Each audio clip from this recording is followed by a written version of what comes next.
ternyata kita harus selektif dalam memilih pertemanan, persahabatan, atau teman karib di dunia ini. Karena hubungan persahabatan tidak hanya berlangsung ketika di dunia ini saja, melainkan pertemanan, persahabatan ini akan terus berlanjut sampai dengan di akhirat kelak. Dan pertemanan yang tidak didasari dengan ketakwaan kepada Allah Subhanahu wa taala, maka pertemanan seperti ini akan menjadi penyesalan di hari kiamat kelak. Allah Subhanahu wa taala dalam Al-Qur'an berfirman, al-akhilahu yauma izin ba'duhum li ba'din aduun illal muttaqin.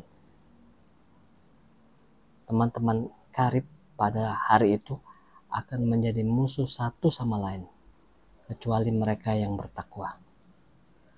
Maka dalam sebuah riwayat ada sebuah kisah di mana ada seorang laki-laki yang dihadirkan pada hari kiamat. Dia melalui proses penimbangan amal dan ternyata dosa-dosanya lebih berat daripada amal solehnya. Maka kemudian dia diputuskan untuk dimasukkan ke dalam neraka. Dan dia berkata, wahai Tuhanku, wahai Robku, tangguhkanlah untukku barang sesaat. Aku ingin memohon hadiah kepada ibuku berupa satu amal kebaikan. Maka Allah pun berkenan untuk mengabulkan permintaannya. Kemudian dia pun pergi menjumpai ibunya dan berkata, wahai ibuku, demi semua kebaikan yang telah engkau lakukan ketika di dunia, pada saat ini, pada hari ini aku mohon satu saja amal kebaikan dari kebaikan-kebaikan yang ada padamu, agar aku bisa terselamat dari siksa neraka. Maka kemudian ibunya berkata, wahai anakku, pada hari ini aku tidak mempunyai kuasa atas diriku. Aku takut akan amal-amalku. Aku khawatir akan amal-amalku, maka aku tidak bisa menolongmu.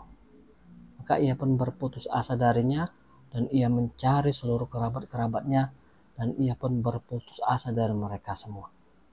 Maka laki-laki ini kemudian diputuskan untuk dimasukkan ke dalam neraka.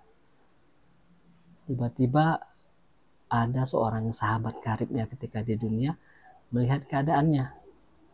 Dia berkata, aku serahkan seluruh amal kebaikanku kepadamu agar salah seorang dari kita bisa terselamat dari siksa neraka.